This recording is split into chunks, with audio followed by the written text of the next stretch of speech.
Hi, welcome again to Insights, and this is going to be our third episode. And as usual, I'm excited to be with all of you again. Today, we're going to be talking about another new term. We've heard a lot of new terms: work from home, new normal, watch parties, what else? Frontliners, sanitizing. Not really a new term, but it's being used more often today. Another new term or new word that we've been hearing lately is the word called pivot. So when change happens, how do you pivot? Or we need to pivot our business so that we can survive 2020. Some of you have watched the mini-series Last Dance, which is essentially the story of Michael Jordan together with the Chicago Bulls. Phil Jackson, Scottie Pippen, Dennis Rodman, and everyone else in between. And in basketball is where you normally hear the word pivot. So when a player is dribbling and he stops and he holds the ball and the opponent comes to him, he will have to pivot. In other words, one foot is planted on the floor while he moves the other foot around. That's what you call a pivot. The pivot foot is the one that does not leave the ground. When you talk about a pivot, and I've done a little research, I found out that you can do two things with a pivot. One, defensive pivot, and of course, an offensive pivot. Let's talk about the defensive pivot. A defensive pivot is when you handle the ball and your opponent is coming towards you and you want to, number one, protect the ball. So you create a wall between yourself, the ball, and your opponent by using your body. So you move your non-pivot foot or non-pivot leg across so that you can create a wall. Another defensive pivot is when the opponent is coming towards you and you want to create space. So with your foot planted on the floor, you extend your foot so that you create more distance between the two of you. Another defensive pivot is when you're able to change your body position because your opponent is trying to press in on you. So when you talk about an offensive pivot, there are also three things that you can do. Number one, an offensive pivot is as you're able to create distance, as we said earlier with the defensive pivot, you're now able to take the shot because you've created space between you and your opponent. Another offensive pivot is when you're able to see amongst your team members who is the open player or who is your teammate that can easily take the shot, whether near the rim, straight to the rim as a pass, or as a jump shot.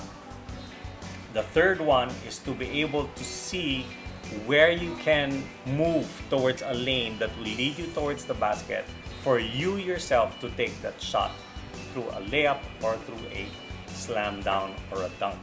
So let's now use the word pivot for our life today. When you talk about pivoting in life, it's also a defensive pivot and an offensive pivot.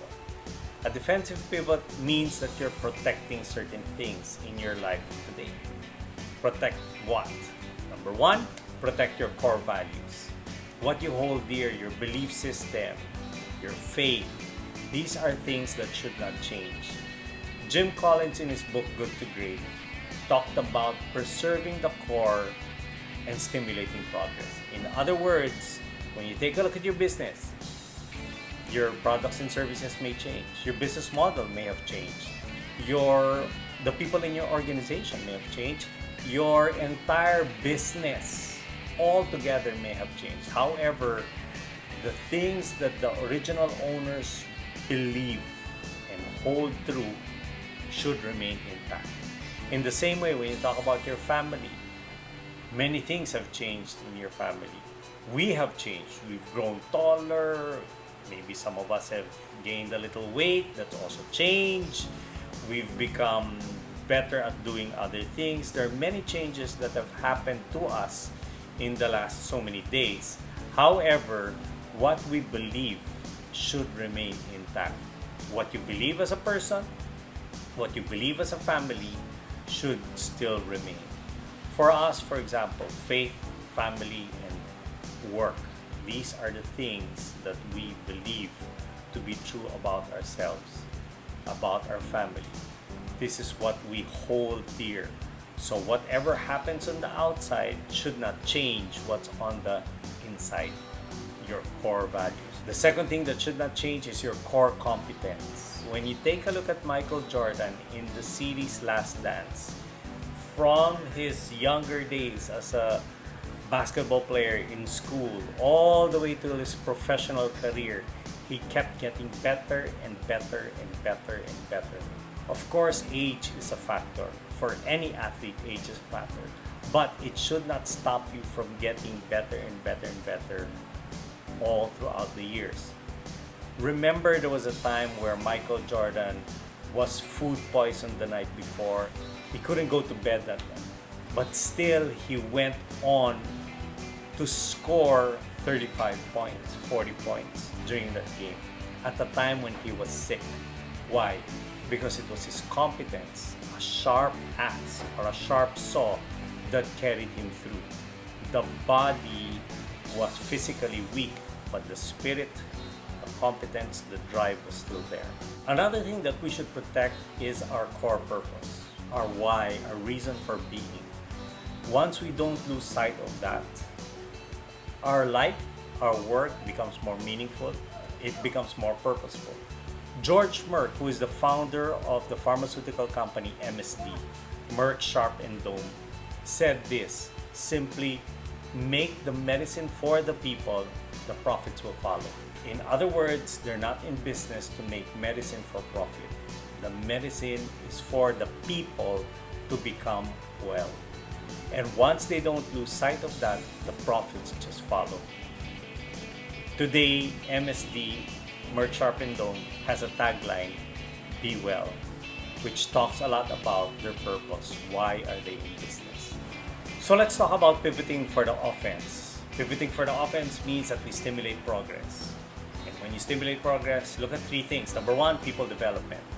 How do we develop people so that even at a time where change is happening, they're constantly being fed things that will allow them to become better.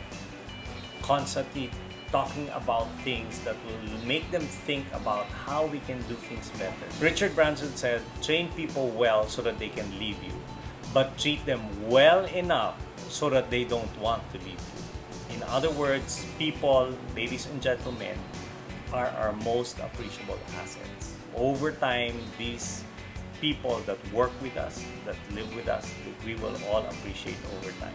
So it's important to invest in people.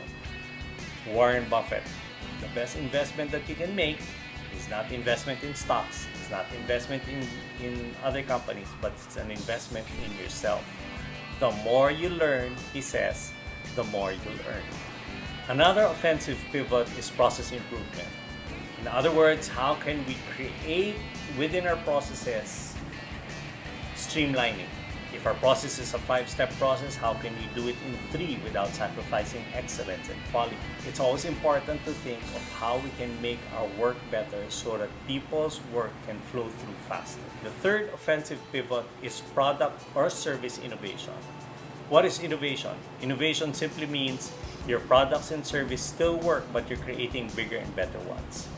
So 2 things when you talk about innovation: it should be proactive and it should be able to solve a problem.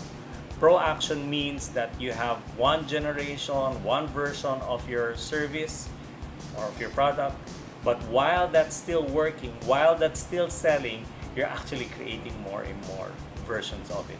King Solomon said many years ago that there is nothing new under the sun. In other words, everything that can be created has been created by the Creator. Whatever we see today is always a better version of its predecessor. Take, for example, the Walkman. The Walkman was a predecessor of what you call the boombox. The boombox is a big cassette recorder which many of you young kids don't even know what it looks like anymore. But that is a boombox, a big cassette recorder that people would have to carry around because they wanted to listen to music. However, there were many problems. It was too big, you had battery problems, you had cassette problems or cassette tape problems. So the same company, Sony, developed the Walkman. Smaller, more stylish, you had headphones, and you could listen to your own songs by yourself because no one else could hear it, unlike the boombox. But it also had its problems. It had problems with battery again, it had problems with cassette tape being eaten by the Walkman. So the same company, Sony, which is what I'm using now to record this video, a Sony camera, has created a Discman. A Discman now is even more stylish, it's sleeker, it's thinner. You put a compact disc inside or a CD and you play music. Clearer, yes. But the problem was it would skip. The problem was if you liked a certain artist just for one song, you would have to buy an entire CD, which cost about $300-400 just for one song. It was too expensive. So comes now a company called Apple who developed the iPod. So the iPod is one who can store 500 plus songs. It doesn't skip. It's way better, smaller, portable, and it was many generations of iPods came out, but the first generation still worked. That's proactive. The first generation of iPod worked, but yet they were creating more and more iPods today. The second one we talk about product innovation or innovation is it should be able to solve a problem, or in other words, a pain point. That's a pivot. So when you see that your customer has a pain point, you pivot on that so that you can be able to solve a problem. Going back to the example of the iPod could only download songs from iTunes. So what did Apple do? Apple told the record labels, store your songs on iTunes and we'll give you 99 cents per download. It solved the problem in part. What problem did they solve? The problem of piracy. Instead of being shared, instead of being moved from one device to another without getting paid, now record labels had a source of income, which is the iTunes and the iPod. So there you have it. Pivot on two things. Pivot on the defense, where you protect your core purpose, your core competence, your core values, but at the same time, you pivot on the offense, where you're developing people, you're improving your process, and you're innovating on your products and services. So don't forget to hit that subscribe button and that notification button ding, and don't forget to like if you like what you heard.